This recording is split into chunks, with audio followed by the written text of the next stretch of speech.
Welcome to the deep dive.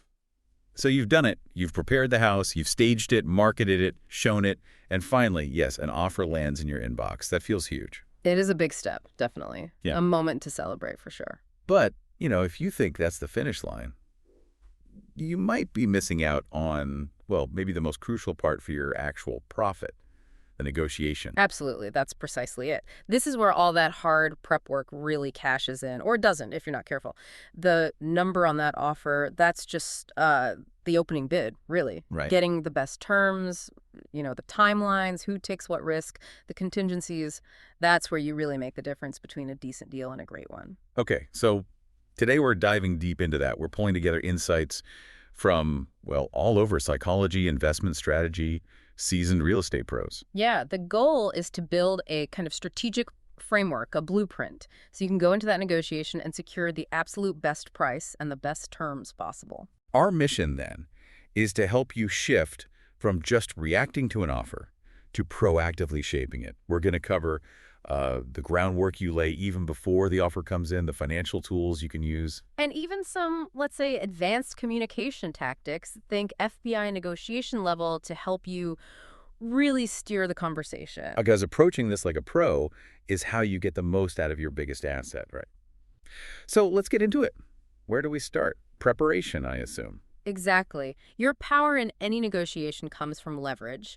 And as a seller, your main leverage is how much that buyer wants your property, how valuable they think it is. Making them feel like they're competing for something special. Precisely. And that feeling, well, it starts way before you're talking counteroffers. It starts with how the property shows. We talk a lot about staging, but maybe we need to refine that. I saw our sources draw a line between style and content. That's a really insightful distinction. Styles is the surface stuff, right? The trendy paint, maybe some inexpensive fixtures, the quick fixes. The veneer. Yeah, the veneer.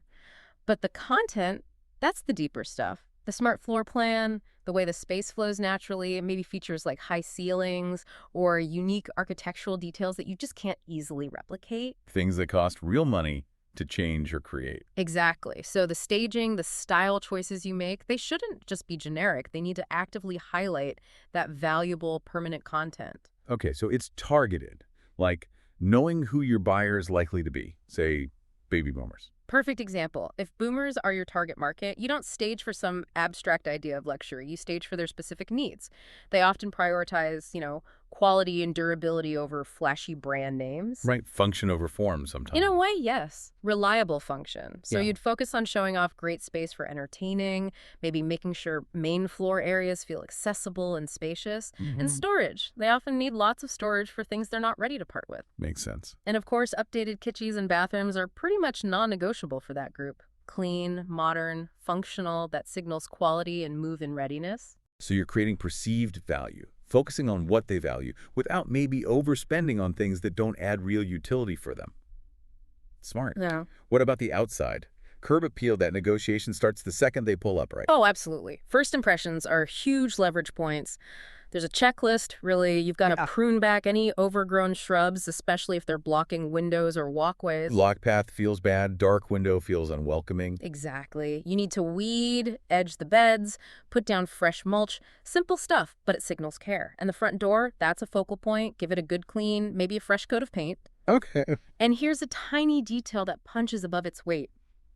House numbers. If yours are faded, old-fashioned, or just look tired, replace them. It's cheap, but it subtly suggests you pay attention to detail everywhere. And that suggests the whole house has been well maintained. It counters the idea that there might be hidden problems. Okay, moving inside. Maximizing the feeling of space. There's this multi-purpose room paradox mentioned. Ah, yes, this is critical. You walk into a room, and it's clearly trying to be two things at once. Maybe the dining room has a desk and computer crammed in a corner, or the spare bedroom also has exercise equipment. Yeah, I've seen that. What that actually signals to a buyer is, maybe this house is a bit too small. It feels compromised, constricted. So the advice is? Strive for one clear purpose per room. Let each space breathe. If you have an awkward or unusual room, like maybe an old house has a small room off the landing that used to be for linens, don't try to force it into being a tiny office. Stage it for what it was. Maybe. Or just keep it simple and clear. Let the buyer imagine its potential rather than highlighting its limitations by trying to cram too much function in. Let their imagination do the work. Which leads to the next point, getting rid of the personal. Mm-hmm. I was struck by the advice to remove anything cute, political, or religious.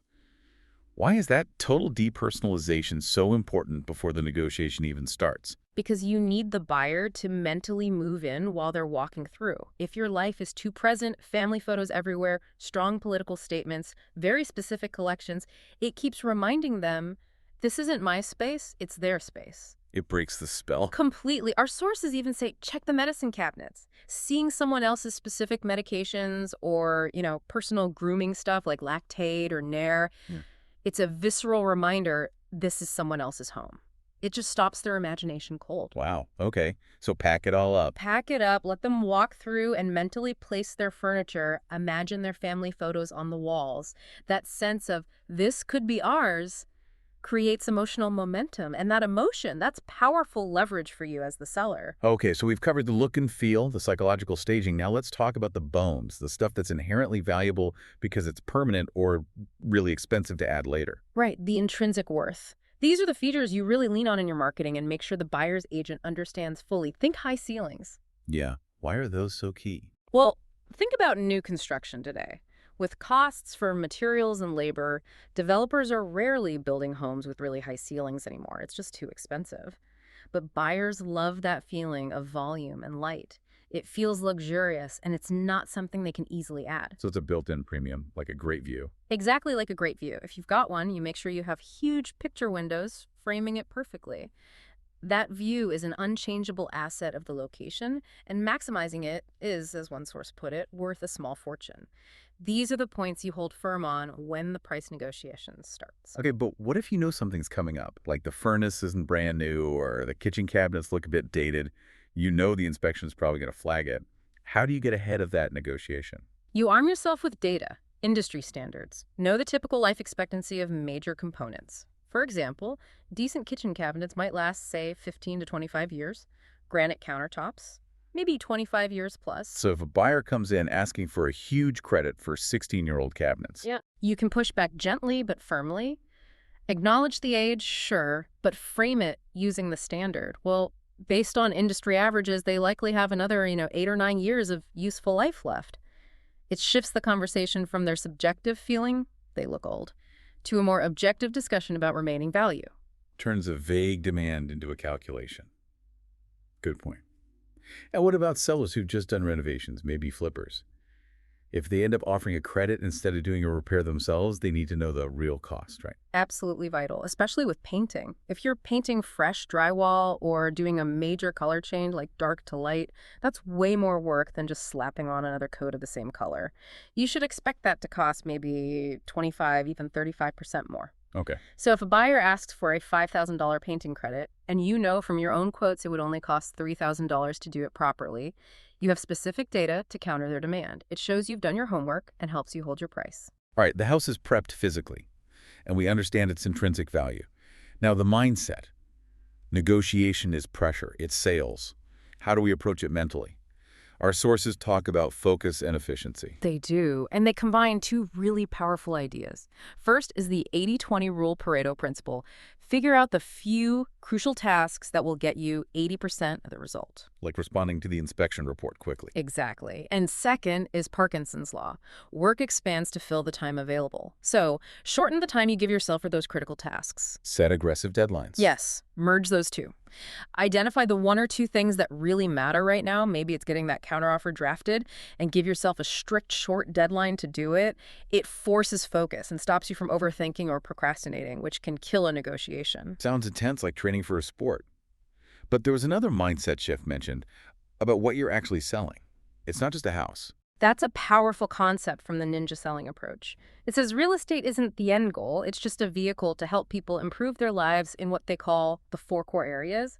4-day. Ford. Family and friends, occupation, recreation, and dreams. A really smart seller or their agent tries to understand why the buyer is moving. Is it a new job? That's occupation. Need more space for kids. Family. Buying a place near the lake for their boat. Recreation. Their ultimate dream house. Dreams. Okay, so how does knowing the buyer's Ford category help me, the seller, negotiate? It shapes your strategy. If you know they have to move quickly for a new job, occupation, Yeah. maybe you stand firmer on price but offer a quick, guaranteed closing date. If they're buying their dream home after searching for ages, they might be less price sensitive but very particular about condition. You tailor the negotiation to their deeper motivation. Exactly. It moves it away from just haggling over dollars and cents towards solving their problem, which makes them more likely to work with you. That's a great reframe. And finally, on mindset, maybe the most crucial psychological defense for a seller. Avoiding desperation. The idea of not hyper-focusing on one ball. Desperation is like lead in the water to a negotiator. You can smell it. The truly successful salesperson or seller operates with the mindset that this isn't the only offer they'll get. Their next deal, their next potential buyer is already potentially out there. So they're not afraid to walk away if the terms are unreasonable. Precisely. That mental detachment, that confidence that your well-prepared, valuable property will sell is the ultimate leverage. It stops you from making bad concessions out of fear. You negotiate from strength, not need. That confidence, built on all that prep work, seems like the perfect bridge to dealing with the actual offer. Let's move from mindset to the practical levers in the offer itself, beyond just the price tag. Okay, so the offer hits your inbox. That price might jump out at you, but honestly, that's just the beginning. The real substance, the stuff that determines risk and how smoothly things go, that's all buried in the terms and contingencies. That's where sellers need laser focus. All right, let's talk about the big one, the inspection contingency. This feels like where sellers are most vulnerable, right? If it's written poorly, the buyer inspects, finds tiny things, and just walks away, gets their deposit back. And you're left high and dry, weeks lost, back on the market, maybe with a stigma attached. It's a huge risk. So how does a seller protect themselves here? What's the ideal contract language look like? Ideally, you want language that limits the buyer's wiggle room. You want them to have a short window, say 5 business days after they get the report, to either approve the property as is or give you a specific, itemized list of deficiencies they want addressed. Okay, a specific list. No vague, we're not satisfied. Exactly. And crucially, the seller should retain the right to choose their next step. You want the option to say, okay, we'll fix those specific items on your list and we proceed to closing, or actually, no, we're not fixing those things. We're canceling the contract and putting it back on the market. Ah, so the seller keeps control. They don't get backed into a corner having to fix every little thing the buyer finds. Precisely. That flexibility is key. But let's flip it. The post-inspection period is also the buyer's chance to maybe ask for more, right? How should a seller think about those requests? It really depends on the deal you struck initially. Did you get a fantastic offer? Maybe multiple bids drove the price way up, great terms, few contingencies. Your dream scenario. In that case, be careful. Don't let that great deal fall apart over a few $100s for a minor repair found during inspection. Swallow the small stuff to keep the big win intact. Okay, but what if, honestly, you feel the initial offer was just, okay, maybe a bit lower than you hoped, or you gave up more on terms than you wanted? Then the post-inspection negotiation is your round 2. If you feel the initial price was a bit soft, this is your chance to claw some value back. Maybe you push back harder on repair requests, or you ask for something in return, like a quicker closing date, or for them to waive certain smaller repairs. But you're risking the deal then. Absolutely. You have to go into that second round knowing it might cause the buyer to walk. It's a calculated risk. Are you willing to potentially lose this buyer to try and optimize the deal further? That's the judgment call. Got it. We talked about speed earlier as a psychological thing, but it's contractual too.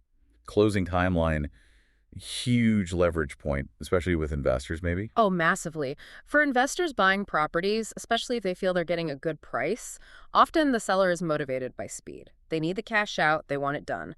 Offering a super quick close, sometimes, less than a week after signing the contract, can be incredibly valuable to that seller. Worth more than a few extra dollars on the price. Often, yes. On the flip side, sellers need to be really cautious about agreeing to long closing periods, especially if the buyer has lots of ways to back out late in the game. Tying up your property for months with an uncertain buyer is a terrible position to be in. What are typical timelines like, especially if financing is involved? Let's say for commercial property, which might be more complex. Yeah, in commercial deals, getting from a signed letter of intent or LOI to the actual closing, you're easily looking at 65 days minimum. It often takes, say, 45 to 50 days just for the lender to approve the loan, then another 10, maybe 15 days for all the closing paperwork, title search, etc. So if a buyer in any deal asks for a really long financing period, say over 45 days, As the seller, you should probably only agree to that if they sweeten the deal somehow. A common way is asking for an increase in their earnest money deposit and making more of it non-refundable after a certain point. That way, the buyer has more skin in the game and isn't just tying up your property while they shop around for better deals. Negotiation isn't just about price and timelines, though. We should talk about creative solutions, like seller financing. That seems like a powerful tool that maybe isn't used enough. It's incredibly flexible and often misunderstood. People think it means the seller has to finance the whole purchase, but that's rarely the case. It can be partial. Absolutely. Maybe the buyer can get a bank loan for 70% of the price, and they have 10% cash down. Seller financing can bridge that remaining 20% gap. Who does that typically help? It's great for buyers who maybe have good income but not perfect credit yet, or maybe they're self-employed and banks are hesitant. Or perhaps it's structured as a lease option, where they rent for a period with the option to buy later, giving them time to improve their finances. And for the seller. Well, you can often get a better interest rate on that loan portion than you would just putting the cash in the bank. Plus, it can open up your property to a wider pool of buyers. It's a win-win if structured properly, and the seller is comfortable with the risk profile. Interesting. Another creative term that seems more common lately is the rent-back agreement. Yes, the post-closing occupancy agreement, or rent back. This is where the buyer closes on the property but agrees to let the seller stay on as a tenant for a set period. Why would a seller want that? It gives them breathing room. Maybe they need the cash from the sale to buy their next place, or they just need more time to pack and move without the stress of doing it all before closing. It can be a huge relief for the seller. And how does it benefit the buyer, aside from maybe making their offer more attractive? Does it cost them much? Often, it costs the buyer very little beyond maybe some slight adjustments to insurance, and the seller usually pays rent, often at market rate or sometimes even slightly discounted as part of the negotiation. So how does the seller figure out the real value of that concession? You look at the total benefit. If market rent is, say, $4,000 a month, and the buyer lets you stay for 3 months, paying only $2,500, that's a $1,500 per month savings, right? So $4,500 total value, plus there's usually a security deposit involved, Yeah. which gives the seller a really strong incentive to keep the place immaculate and move out on time to get that deposit back. It helps ensure a smooth transition for the buyer, too. Smart. Okay, one last point on flexibility and signals. Yeah. The empty house. Right. An empty house often signals motivation. The owner isn't living there. They're likely paying carrying costs, mortgage, taxes, utilities on an empty property. They probably want it sold sooner rather than later. Generally, yes. Compared to an owner who's still living there and maybe hasn't even found their next place yet, the owner of an empty house is often more receptive to a quick closing, maybe slightly more flexible on terms. It's a subtle signal, but smart negotiators pick up on it. It suggests an opportunity. Let's zoom out a bit and talk about the underlying financial principles. What is a fair price? I saw references to classic investment thinking like Graham and Dodd. How does that apply when you're just selling your home? Well, Graham and Dodd's core idea was about value investing, essentially don't overpay. They said the price you pay shouldn't be wildly different from what a sensible business person would pay for a similar asset they could control. So view your home like a business asset almost. In a negotiation context, yes. Try to detach emotionally and look at its fundamental value. What could it rent for? What are comparable properties actually selling for, not just listed at? If the offers you're getting seem rational based on those fundamentals, even if the market feels a bit crazy, that's a good sign. Don't get caught up in hype. Base it on objective value. Exactly. Sound negotiation rests on understanding that objective value, not just chasing the highest possible number in a potentially frothy market. Okay.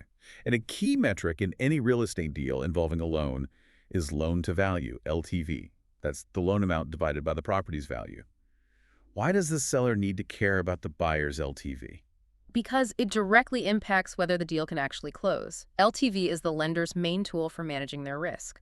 They want to make sure there's enough equity in the property from day one, so if the buyer defaults, the bank can recoup its money. Typically around 80% LTV is standard, right? Without needing private mortgage insurance. Often, yes. So if you push the buyer too high on price and the bank's appraiser says, wait, this house isn't worth that much, the appraisal comes in low. That throws the LTV ratio way off. And the bank might refuse the loan or demand the buyer put down way more cash. Which can kill the deal dead. So, as a seller, being aware of likely appraisal values and typical LTV limits helps you negotiate a price that's not just high, but actually achievable for the buyer's financing. You don't want to win the price battle, but lose the closing war. Connects price directly to feasibility. Makes sense. One more macro point from the sources, price to earnings, PE ratios, that's usually for stocks. How does knowing that low PE markets tend to have better future returns help a seller today? It's about context. It gives you a sense of where you are in the market cycle. If the housing market feels really hot, valuations are stretched like a high PE ratio, you should recognize you're probably selling near a peak. So maybe be a little more flexible on terms to lock in that great price. Exactly, because future appreciation might be slower. Conversely, if the market feels soft, valuations are low, maybe you hold a bit firmer on price, knowing the property might be undervalued relative to its longer-term potential. It's like having a weather forecast for the market. Kind of, yeah. It's macro context that helps you make smarter micro decisions in your specific negotiation. Okay, that's a powerful lens. Hmm. So we've covered prep, understanding value, financial rigor. Now for the really advanced stuff. Mastering the actual conversation using psychology and specific tactics. Right. Once you're past the initial numbers and terms, it really does become more about psychology, how you frame things, how you respond. The subtle tactics, these can make a huge difference, especially if you reach a stalemate. One classic tactic mentioned is rejection then retreat, also called the door-in-the-face technique. Sounds dramatic. How does a seller use that? It plays on the human tendency towards reciprocity and wanting to feel like we've want something in a negotiation. The core idea is you start with a big request, an anchor that you actually expect the other side to reject. But it has to be plausible, right? Not totally ridiculous. Oh yeah, it can't be insulting, just aggressive. Once they reject that initial large request, you immediately retreat to what you actually wanted, making it seem like you've just made a significant concession. Okay, give me a real estate example. Let's say the buyer asks for a $5,000 credit for some repairs. You're only willing to give $2,000, but you also really want them to close faster. Perfect setup. You could counter using door in the face like this. Okay, we can agree to that $5,000 credit, but we need you to cover all of our closing costs, and you have to close in 14 days. Wow, okay. Asking for all closing costs, plus the credit, plus the fast close, that's a big ask. Exactly. The buyer will almost certainly balk at paying your closing costs. So when they push back, you retreat. All right, look, we understand paying our closing costs is a lot to ask. We'll drop that entirely. But we really need that faster timeline, so let's meet halfway on the credit at $2,500 or your $2,000 target and keep the 14-day close. So the buyer feels like they successfully pushed back on the closing costs and maybe got you down a bit on the credit, making the $2,000 in fast close seem like a reasonable compromise they achieved. Precisely. They feel a sense of satisfaction, like they influenced the outcome through your perceived concession. And here's the kicker. Sources show that people who feel satisfied with how a deal was reached are much more likely to cooperate on future requests. Like if there's a small issue later or they need a slight extension for some reason. Exactly. They're more likely to be reasonable because they feel the overall process was fair and they got a good deal. It's building goodwill through tactical bargaining. Okay, moving up another level, FBI negotiation techniques. This sounds serious. Using calibrated questions to turn confrontation into collaboration. It's about changing the dynamic. Instead of direct clashes, you use specific types of open-ended questions, primarily starting with how. How? Questions. Why are they so effective? When someone makes a demand that seems unreasonable or difficult for you, instead of just saying no, which can shut down the conversation, you ask a how question that gently forces them to consider your perspective and the practical challenges. Okay, like if the buyer insists on a really long 3-month closing period. You might respond with something like, okay, I understand you'd prefer that timeline. Can you help me understand, though? How am I supposed to find and secure my next home if this sale is tied up for 90 days? It puts the problem-solving onus back on them. Exactly. Or if they demand a huge price cut, maybe, how would we ensure the lender will still approve the financing if the purchase price drops significantly below the likely appraised value? It makes them think through the implications. So how lets you implicitly say no, or at least that's difficult for me, without being directly confrontational. Yes, and it does mar. It encourages them to offer solutions, or it might reveal their underlying constraints or true priorities.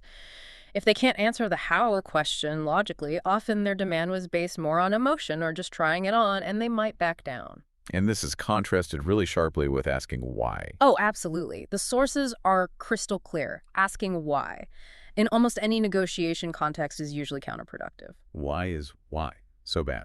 Think about how it feels. Why did you ask for that? Why do you need that? It immediately sounds accusatory, makes people defensive. Doesn't matter if it's your boss, your partner, or the person buying your house. Why tends to put people on guard. When would you ever use why, then? The only time experienced negotiators might use why deliberately is if they want to make the other person feel defensive, maybe to push them off balance or challenge their position very directly. But it's a high-risk tactic. It can easily damage rapport. Stick with how for constructive dialogue. Good rule of thumb. Yeah. What about dealing with people who are just difficult, the stereotypical jerk negotiator on the other side?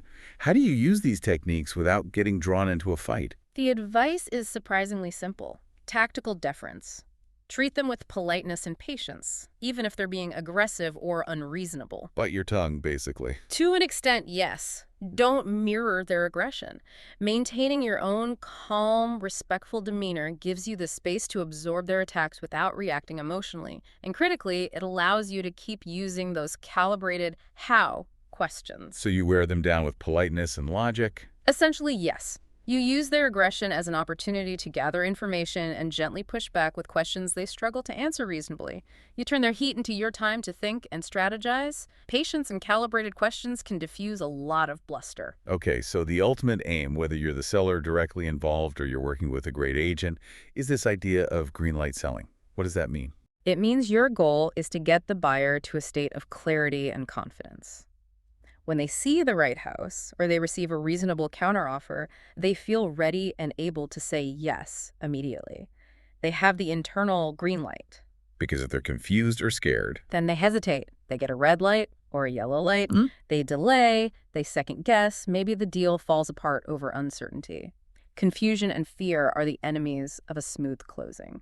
so how do you help the buyer get that green light? How do you find out what's holding them back? There's a neat technique for that, the readiness rating. You simply ask the buyer, or maybe their agent, on a scale of 1 to 10, how ready are you to move forward with buying a home right now? Okay, and they'll probably say, Most people will give a number in the middle, right? A 5, 6, maybe 7. They won't usually say 10 unless they're absolutely desperate, and rarely 1 or 2. right. The crucial follow-up question immediately after they give their number is, okay, interesting. What would need to happen for you to feel like a 10? Ah, that forces them to articulate their own roadblocks. Exactly. They'll start listing the conditions they need to meet. Well, first, we'd need to find the right house, obviously. We'd need to be sure about the school district. We'd need to sell our current place first. We'd need to feel comfortable with the monthly payment. They basically give you their checklist for getting to yes. Precisely. They tell you exactly what problems need to be solved, what information they need, or what conditions must be met for them to commit. It helps you focus your negotiation efforts on the things that actually matter to them, rather than guessing. It's incredibly efficient. Wow, we have covered a lot today. From, checking the medicine cabinets for Nair, All right, those tiny details. all the way up to these sophisticated psychological tactics like door in the face and calibrated questions. It's quite a journey. It really underscores the main point, though. Getting the best outcome when you sell isn't about luck. It's about rigorous preparation, strategic thinking, and understanding both the financial levers and the human psychology involved. It starts months before the offer and continues right through closing. Absolutely. Hopefully, everyone listening now feels much better equipped to handle that negotiation like a pro. But before we wrap up, let's leave everyone with that final provocative thought, something to consider after the deal is done, looking towards longer-term financial strategy, specifically around taxes. Yeah, this is potentially quite powerful for people selling a home they've lived in. You likely know about the primary residence capital gains exclusion, right?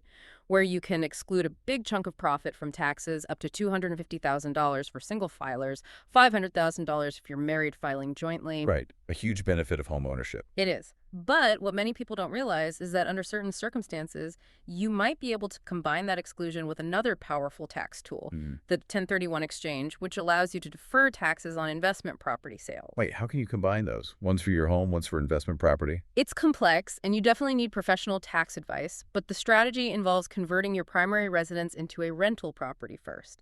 You have to hold it as a rental for a required period, meeting specific criteria. Then, when you sell it, you can potentially structure the sale as a 1031 exchange.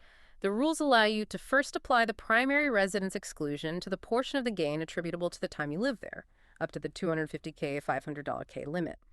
Then the remaining gain, the part attributable to appreciation while it was a rental or market gains beyond the exclusion, could potentially be deferred into a new investment property via the 1031 exchange. So you could potentially exclude a large gain and defer taxes on the rest. Potentially, yes. It requires careful planning, timing, and documentation to meet IRS rules. But it's a fascinating example of how strategic thinking doesn't end at closing. By leveraging tax rules smartly, you might be able to significantly amplify the financial benefits you achieved through successful negotiation, compounding your success long into the future. It really shows that planning for the next financial move starts almost as soon as the current one is complete.